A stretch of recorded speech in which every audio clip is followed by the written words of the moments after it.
안녕하십니까. 주글의 뉴스파이팅 배승입니다. 4부 호우 목요일 여의도 레이더로 시작합니다. 배종찬 인사이트K 연구소장님, 이은영 휴먼앤데이터소장님 두 분 나오셨습니다. 안녕하세요. 네, 안녕하세요. 호우는 조심하고 우리는 약간 호우하고 비슷하게 들리니까 와우 이러죠. 아 와우. 네, 그러니까 경쾌하게. 지금 호우 경보. 그러니까요. 비가 많이 맞아요. 오고 신중해야 됩니다. 신중해야 된다. 네. 우리 와우. 예, 와우로요. 알겠습니다. 근데 두 분 주식 좀 하세요? 저는 하다가 이제는 안 해요. 왜요? 근데 너무 어려워가지고요. 아. 이게 산업 구조가 바뀌어가지고 어디다 투자해야 될지 모르겠어요. 손해 보셨다는 말씀이시죠? 어떻습니까, 소장님? 저는 주식은 안 하고 주식을 하죠. 하루에 6끼. 하루 6끼. 네네. 삼시 세끼. 삼시 6끼. 삼식이도 문제라고 하던데요. 네, 6끼. 육식입니다. 육식을 하시는군요. 네. 알겠습니다. 전 채식을 하겠습니다. 저 이거 왜 이러죠? 이러지 아침부터 마세요. 왜 이러죠? 이러지 마. 출근길에 지금 막히는데 네. 얼마나 화가 나시겠습니까? 왕짜증 나죠. 알겠습니다. 지금 금투스 페이지 여쭤보려고 하는데요. 네. 한동훈 대표가 이슈 파이팅 했습니다. 이재명 아니면 박찬대라도 상관없으니 공개 토론을 하자 압박을 했습니다. 어떻게 보세요? 일단은 좋은 현상인 것 같아요. 그리고 뭔가를 지금 해야죠. 그래서 네, 굉장히 좋은 자세인 것 같고요. 좋은 자세다. 네. 근데 이제 지금 이 금투세 관련해서 민주당에서는 좀 분위기가 여러 가지가 있는 것 같아요. 어떻습니까? 일단은 정책위 의장은 반대하고 네. 당 내에서는 이제 당 대표에 이제 거의 지금 확정되어 가고 있는 네. 이재명 대표는 또 찬성하는 분위기인 것 같고요.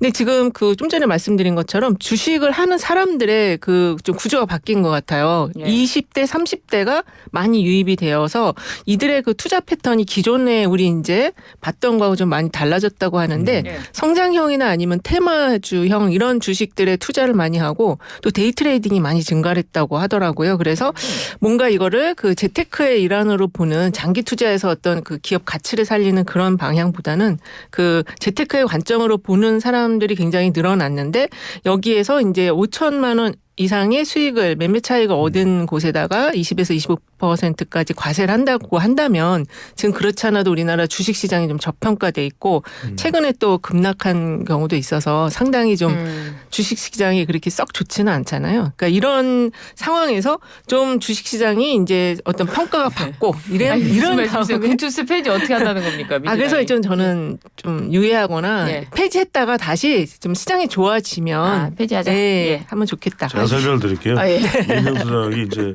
점점 주식 전문가가 되어가네요. 그러니까 예. 주식 전문가 되십시오. 주식. 밥을 많이 먹으면 밥을 좋아요. 먹자. 네. 근데 이제 이게 뭐냐면 저는 한 8월 20일경쯤에 네. 이재명 그 시점에는 이제 이재명 대표죠. 8월 네. 18일이니까 이재명 대표가 이렇게 이야기할 것 같아요. 고민을 했어요.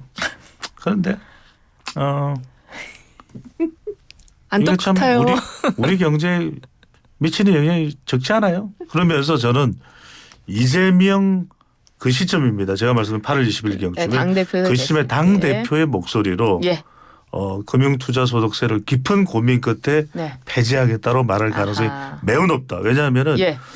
이건 지금 진성준 정책위원장이 결사적으로 해야 된다고 이야기하지만 문재인 정부에서도 유예됐던 것이 여론을 의식했던 거예요. 그렇군요. 그러니까 금융투자소득세가 실제로 이것을 5천만 원 이상 수입이 돼서 적용이 되는 사람들은 뭐 한 14만 명 이야기가 네. 나오는데 그러면은 지금 이야기가 나오는 게 뭐 거래세를 폐지하자 이건 시행하고 거래세 폐지하면 난리가 날 거예요. 난리가 날 거예요. 왜냐하면 지금 방금 전에 말씀하셨던 생계형 데이 트레이드가 많아졌는데 거래세를 낸다? 지금은 우리가 일종의 주식 거래하는 거는 돈을 안 내잖아요. 수수료 정도만 내고. 그런데 이렇게 되면 난리가 나죠. 그래서 배보다 저는 배꼽이 더 커지는. 이재명 대표가 되는 8월 20일경쯤에 네. 깊은 고민을 한 네.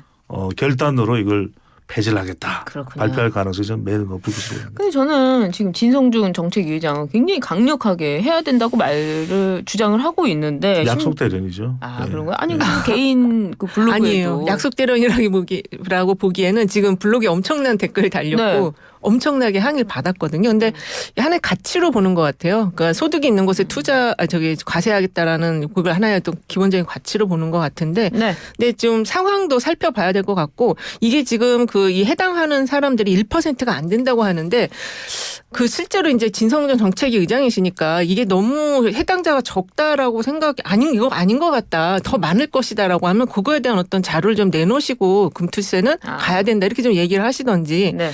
그게 좀 필요한 것 같아요. 그러니까 이게 이제 네. 1% 증거를 내놔라. 1%가 이분은 지금 시행해야 된다는 게 더 많다. 네. 이익을 얻는 사람이 더 많다라는 아니, 근데 관점이신 거 아닌가요? 이제 우리가 이런 정책에서는 이제 현실적 효과와 이제 상징적 효과죠. 예. 그러니까 말하자면 고민정 민주당 의원도 종부세 폐지를 만지작거리는 것은 뭐 본인의 지역구의 영향도 있겠습니다만 이게 사실 종부세 내는 사람들의 비율이 전체 부동산 관련세를 내는 사람들 중에서 적은 비율이죠. 하지만 상징적 효과죠. 그렇죠. 이걸 이제 예. 그렇죠. 폐지하면서 민주당이 이제 조금 우클릭 행보도 되는 것이고 실제 여론조사 결과를 봐도 예. 오늘 소개되는 모든 조사는 중앙선거여론조사 심의위원회 홈페이지에서 확인 가능하고 예. 제가 확인도 했습니다. 그렇군요. 뉴스피머 의뢰로 미디어 리서치가 지난달 22일, 23일 실시를 했는데 금투세 폐지에 대해서 어떻게 생각하냐. 예정대로 내년 1월에 시행해야 된다. 34.6%, 폐지해야 된다 23.9%, 2년 정도 더 유예해야 된다 19.3%. 그러니까 유예하거나 폐지해야 된다는 응답이 43.2%예요. 그리고 잘 모른다가 22.3이에요. 잘 모른다. 그렇죠. 그런데 이제 지금 이게 20대, 30대, 만 18세 이상 20대와 30대만 놓고 보면 그 비율은 더 높습니다. 그러니까 이제 MZ세대를 생각한다면 이게 상당히 민감해질 수가 있어요. 그래서 네. 이 부분은 거듭 말씀드리지만 아마 많은 분들이 깜짝 놀랄 거예요. 배 소장의 예측이 맞구나. 그래서 저는 이달 가기 전에 왜냐하면 시간을 끌면 끌수록 이건 민주당도 부담이 되기 때문에 그렇죠. 예. 전당대회가 끝나는 대로 그 시점 예. 이재명 대표의 목소리로 발표할 가능성이 매우 높다. 지금 여론조사 조금 보완하면은 네. 20, 30대는 폐지하자라는 의견이 거의 30%에 가깝더라고요. 예. 그리고 시행하자라는 게 50대예요. 그래서 세대별 차이가 좀 있다. 그리고 이 세대별 차이는 결국 이 주식 투자에 대한 기본적인 관점도 좀 다른데 젊은 세대들은 소액 투자자 권한 보호하고 주주 가치 인정에 대한 부분 되게 강조를 많이 하는 그런 흐름인 것 같고요.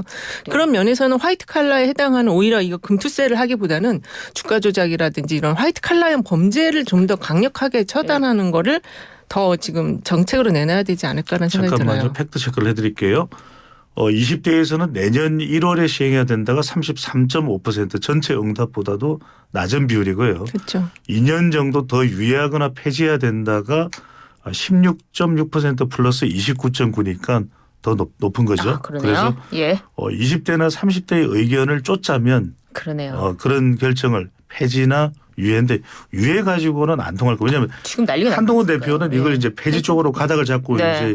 이제 이니셔티브를 있죠. 쥐고 네. 있거든요. 이런 상황이면은 민주당에서도 깊은 숙고 끝에 왜냐하면 이게 이제 법안으로 처리돼야 되는 것이기 때문에 민주당의 결단이 필요해요. 그래서 네, 이제 그러네요. 그런 발표를 할 가능성이 매우 높을 것이다. 네, 우리 소장님께서 방금 언급하신 조사 전부 무선 RDD 활용한 ARS를 통해 진행이 됐다는 점 다시 말씀드립니다. 감사합니다.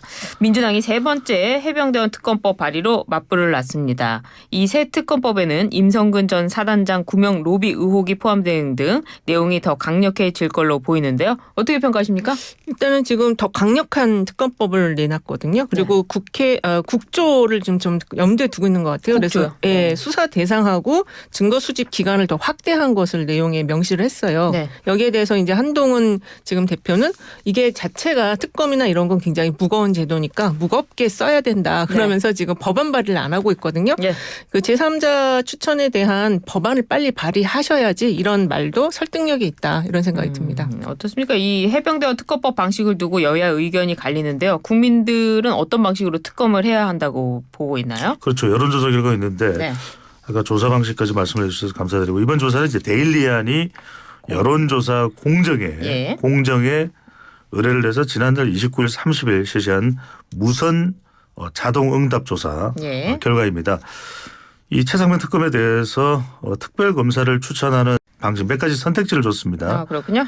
예, 더불어민주당 조국혁신당 방식이죠. 특별검사 추천 방식에 대해서 41.8%, 한동훈 국민의힘 당대표가 제안한 제3자 추천 방식이 30.7%, 예. 최상병 특검이 필요하지 않다는 응답자가 21.5%니까 이게 한번 주목을 해볼 필요가 있습니다. 그러니까 민주당 방식이 아닌 선택지를 놓고 보면은 50%가 넘어요. 그러네요. 그러니까 오히려 민주당 방식으로는 계속해서 대통령 거부권이 행사될 가능성이 높고 또 하나는 네. 지금 이 최상병 특검법이 추가로 발의될 때마다 더 강력해지고 있어요. 예, 더 내용이 민주당 많아서. 방식으로 예. 이 새 특검법에는 임성근 전 사단장 구명 로비 의혹까지도 포함이 됐죠. 그러면은 윤석열 대통령은 또 거부권을 행사할 수밖에 없을 테고 결과적으로는 저는 공수처 수사를 볼 수밖에 없다. 네. 왜? 그때까지는 이게 통과가 안 될 테니까. 예. 그러면 공수처 수사 결과 나오고 나면은 이른바 이제 한동훈 대표의 제3자 추천안이 방금 전에 이은영 선생님 중요한 말씀해 주셨어요. 이게 이제 당 내의 의원들의 발의로 추진이 된다면 그때 이제 민주당의 반응을 봐야 되겠죠. 예. 왜냐하면 민주당이 그걸 받든지 안 받으면 민주당이 그 방식으로도 안 하겠다는 이야기거든요. 예. 그러면은 이게 어떤 식으로든 특검이 통과되기는 매우 어려운 구조가 되겠죠. 예. 근데 한동훈 대표가 네. 그 원외지 않습니까? 네, 그렇죠. 그리고 의원들을 설득해서 최소한 10명을 모아서 발의를 해야 되는데 네. 지금 국민의힘 당론은 제3자 특검법이든 뭐 특검법 자체를 반대하는 입장이란 그러니까 말이에요. 지금 이게 특검이 필요하지 않다 21.5가 지금 현재 국민의힘 당론이고 이게 약간 대통령 계속 거부권을 행사하는 대통령을 지지하는 사람들의 생각의 사이즈인 것 같거든요. 그래서 지금 이거를 합산을 해서 아까 그 배 수장님이 말씀하신 것처럼 이 세 개를 두 개를 묶어갖고 이게 지금 국민의힘 민주당 방식보다 더 높다고 판단을 해석을 하시는 건 조금 맞지 않은 것 같고 그렇기 때문에 지금 정책위 의장이 선임이 됐잖아요. 네. 그래서 정책위 의장을 중심으로 해서 이걸 빨리 법안 발의를 해야 돼요. 지금 그게 그 한동훈 대표의 가장 치명적인 약점이 원외 인사라는 거거든요. 그래서 정책위 의장을 통해서 이렇게 특히 이제 대표가 뭔가를 당론을 추진해서 가겠다라고 이야기를 했을 때는 반드시 법안 발의가 같이 가야 됩니다. 어떻습니까? 정책위 의장도 그렇죠. 이제 근데 중요한 것은 이거겠죠. 지금 민주당에서 그러면은 그것을 받을 의사가 있느냐, 받을 의사가 있는지에 대해서 그럼 국민의힘에서는 발의는 할 수는 있지만 민주당에서 아예 받을 생각조차 없으면 발의해봐도 소용이 없는 거예요. 근데 지금 이미 민주당에서는 박찬대 원내대표도 제3자 추천안에 대해서 뭐 비판을 하고 있는 상황이고 박성준 의원도 뭐 대법원장 추천한 거 어떻게 받아들이냐 못 받아들인다라고 공개적으로 표명을 하고 있는 상황이죠. 네. 그러니까 이런 부분에 대해서는 먼저 선 논의가 되고 그걸 받아들일 민주당에서 의사가 있으면 그때? 추진이 돼야 되겠죠. 네, 알겠습니다. 말씀하신 대로 그 여야가 길어지는 전쟁에 사실은 뭐 휴전을 선언하는 거 아니냐. 여야정 협의체를 만들었습니다. 여야 간의 협치 훈풍이 불 것 같습니까? 그럼요. 이거 진짜 잘하는 것 같고 사실 이제 좀 한동훈 대표가 들어서서 약간 이제 훈풍을 만드는 것 같아요. 굉장히 칭찬 많이 해주시네요. 네.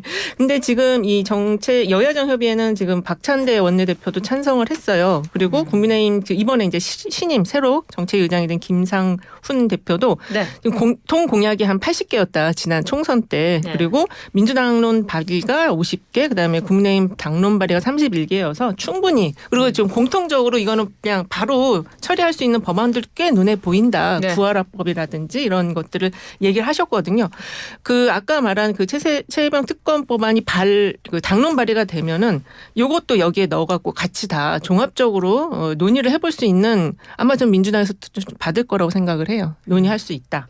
그렇군요. 그렇죠. 지금 뭐 국민들의 국회에 대한 평가는 파리올림픽 한국 선수들 지금 태권도에서도 금메달 땄어요. 네. 윙크보이 새로 나왔어요? 윙크보이죠. 뭐 이전에 이제 윙크보이가 배드민턴의 이용대 선수였는데 이번에는 이제 태권도 금메달을 딴 우리 박 선수인데 그만큼 뭐 파리올림픽 선수들은 100점이고 지금 국회 빵점이라는 이야기가 나와요. 그래서 저는 이걸 국회 다수당이 더 주도로 해서 특검이나 이런 게 금방 통과가 안 될 거예요. 그러면 그건 그거대로 추진을 하고 민생은 민생대로 간호법이라든지 구하라법은 조금만 내용 조정을 하면 통과될 수 있잖아요. 그러니까 이걸 국민들이 제일 원하는 거예요.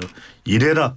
제발 제가 그때 말씀드리는데 세후 1,000만 원에 육박합니다. 월급이. 1년 1억 2천이에요.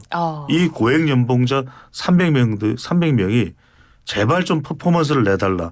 이 주문의 압박에 만들어진 게 여야정 협의체라고 봐야 되겠죠. 예, 그렇습니다. 알겠습니다. 그 윤 대통령이 여름 휴가를 갔는데요. 그 통영을 제일 네. 먼저 갔어요. 정점식 의원이 나왔다고 하는데 그 행보 어떻게 보셨습니까? 휴가 가서 또 일하시는 분위기.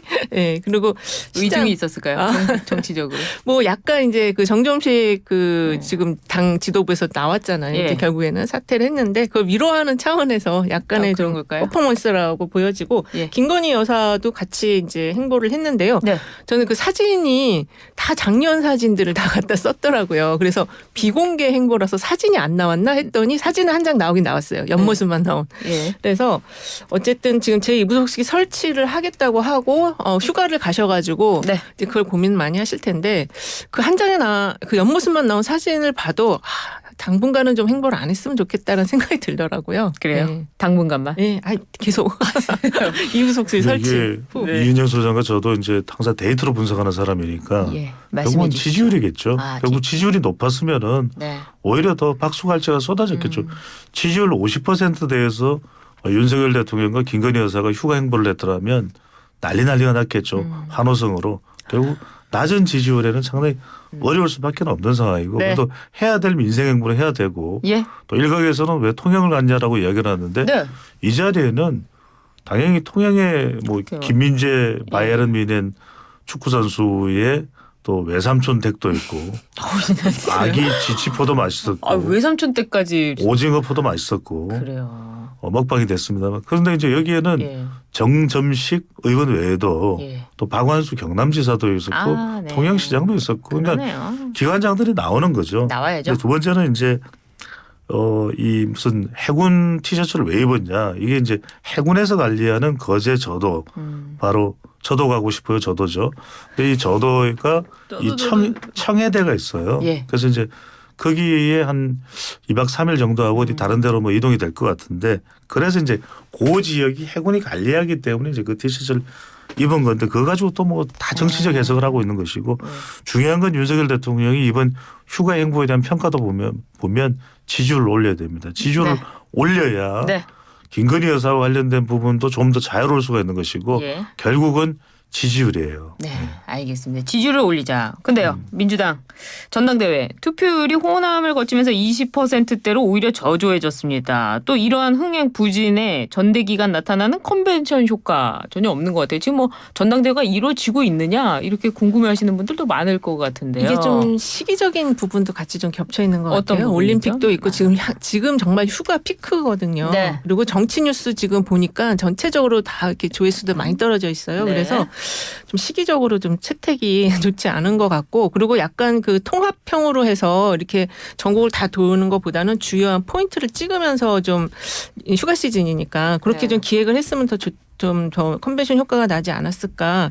물론 당에서는 이게 지금 그 ARS 투표하고 대의원 투표가 지금 생략이 된 숫자이기 때문에 더 올라갈 거다라고 얘기는 하지만 아무래도 이 대표는 이제 거의 확정 분위기고 최고위원도 이제는 거의 확정 분위기인 것 같더라고요. 그래요? 5위가 누가 되느냐 이것만 좀 남은 상황인 것 같아요. 그래서 조금 그 기획에 그 올림픽을 좀 염두에 뒀다면 조금 그 행사 기획을 조금 더 좀 통합적으로 했으면 더 관심을 끌지 않았을까 그런 생각이 들어요. 저는 이것을 간단히 봐서는 될 일이 아니다. 그러면은 김두관 후보자는 민주당 사람 아닙니까? 민주당이 키운 인물인데 왜 아무도 김두관 후보자의 말에는 귀 기울이질 않습니까? 저희가 저도 귀 기울이고 있잖아요. 아니 그래서 제가 강조를 해드리는 거죠. 우리 뉴스 파이팅이 있는 것이고. 네.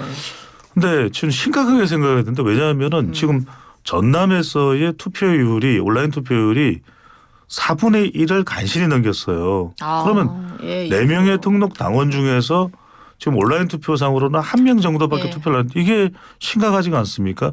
그렇죠. 80%가 안 한다는 거잖아요. 그렇죠. 반대로. 전당대 초반에 실시가 됐던 민주당 순회 경선 대구 지역은 투표율이 50%가 넘어요. 근데 뭐 이걸 가지고 일각에서는 뭐 옛날에 등록한 사람은 투표를 잘 안 하고 뭐 최근에 등록 제발 그런 분석 좀 안 했으면 좋겠고요. 네.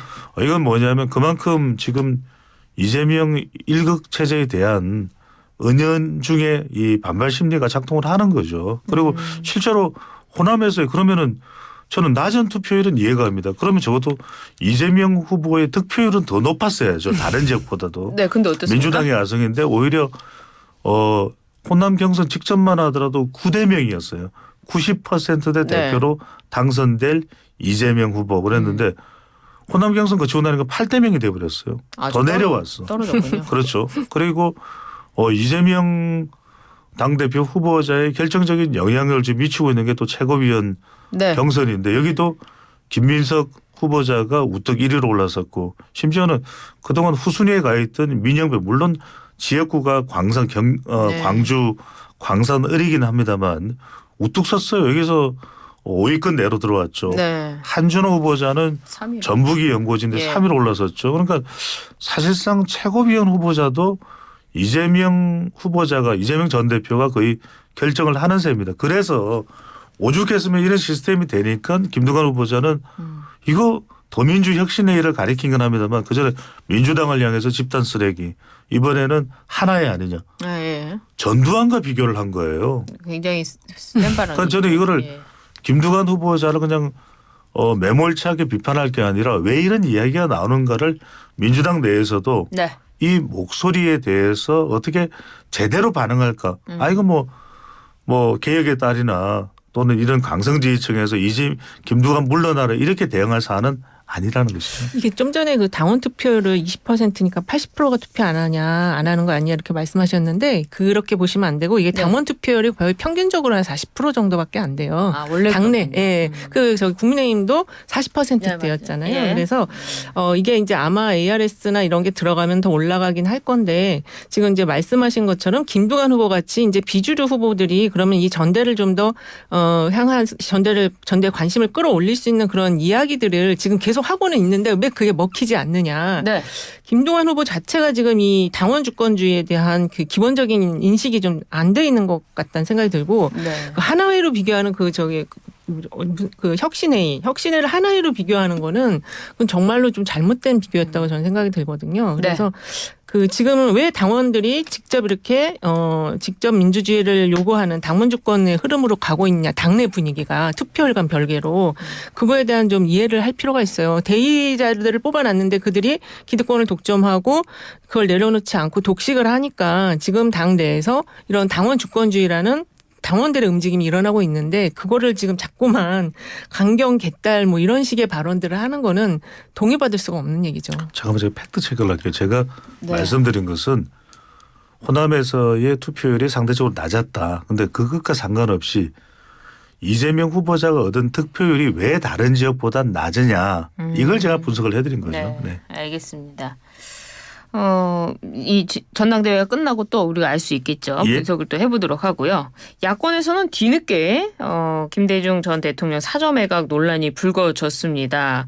정청래 의원은 문화유산을 만들자고 하고 박지원 의원은 전 재산을 내놓겠다고 합니다. 박지원 의원이 정말 전 재산을 내놓을까요?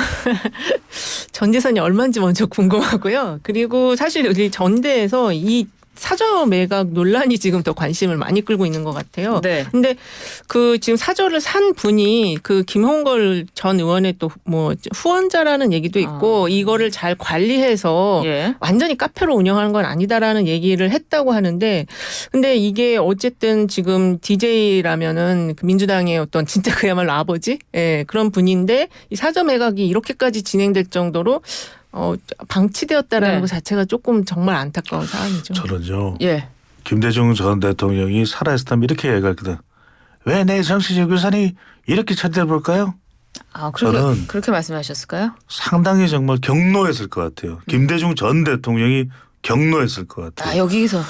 왜 그러냐면 정말 새로운 미래가 주로 DJ계들이 많이 가 있습니다. 그러다 네. 보니까 근데 지금 민주당의 가장 큰 정치적 자산이 누굽니까? 저는 사실 아버지라고 부른다면 이재명 전 대표가 아니라 아버지로 불릴 사람은 김대중 전 대통령이에요.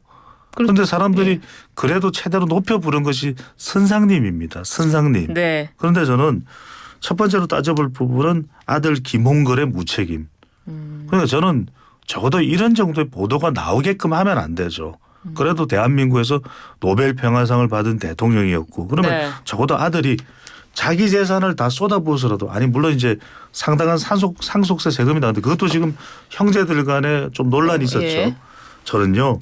박지원 의원이 전 재산 내놓을 것 같아요. 내놓을 것 같아요? 내놓을 거로서 저는 그렇게 생각합니다. 충분히 내놓고도 남을 만한 그런 사안으로 박지원 의원은 보고 있다. 두 번째는 저는 이제 뭐냐면 민주당이 그렇게 호남을 중시하고 호남의 정말 유일한 87년 직선제 개헌이 이후의 직선제 유일한 대통령이 김대중 전 대통령이에요. DJ예요.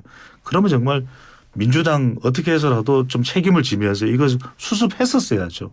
그러게요. 저는 이것 자체를 예. 사전에 민주당이 수습 못했다라는 거. 우리 이은영 소장님도 민주당의 자산을 가지고 있는 분이지만 그런 생각 분명히 할 거예요. 전 그러게요. 적어도 네. 170명의 의원 중에서 한 명당 1억씩만 내면 안 됩니까? 그러게 말입니다. 저는 그런 말씀 이게 드립니다. 좀 개인 노무현 전 대통령과 너무 다르게 하는 것 같은데 어떤 아무래도 생각이세요? 그 이제 그 김대중 대통령은 본격적인 어떤 그 개인의 팬덤으로 그 정치를 했던 분이 아니에요. 그러다 보니까 이런 거에 대한 사저라든지 그게 후속적인 문제에 대한 부분이 좀 잘 관리가 안 된 면이 있고 이게 또 개인 어떤 유산의 부분하고 얽히면서 좀 함부로 이렇게 제3자들이 좀 개입하기 어려운 그런 상황이었던 것 같은데 어쨌든 그 김원걸 전 의원이 뭐 서울시에도 좀 이야기를 하고 이걸 어떻게 좀 문화유산으로 만들자라는 그런 얘기를 좀 했다고는 하더라고요. 근데 뭐 결론적으로는 안타깝습니다. 저는 그때 짧게. 말씀드립니다. 170명이 1억. 1억씩만 내놓으면 170억입니다. 170억으로 막을 수 있는 거 아니냐. 했더니 사저 매각 논란 내각이 되고 나서야 이런 일을 또 한다는 게 또 뭐 민주당 지지자분들께서는 안타깝다 이렇게 생각하실 것도 같고 또 국민들 입장에서도 그렇죠. 안타까운 일이죠. 예. 알겠습니다. 오늘 말씀 아주 스무스하고 부드럽게 잘 마무리가 된 것 같습니다. 역시 우리는 주식에 관심이 많은 것 같아요. 네. 밥 먹으러 가셔야죠 또. 6개입니다. 알겠습니다. 지금까지 이은영 휴먼앤데이터 소장님, 배종찬 인사이트K 연구소장님 두 분 말씀 잘 들었습니다. 감사합니다. 네, 감사합니다. 고맙습니다.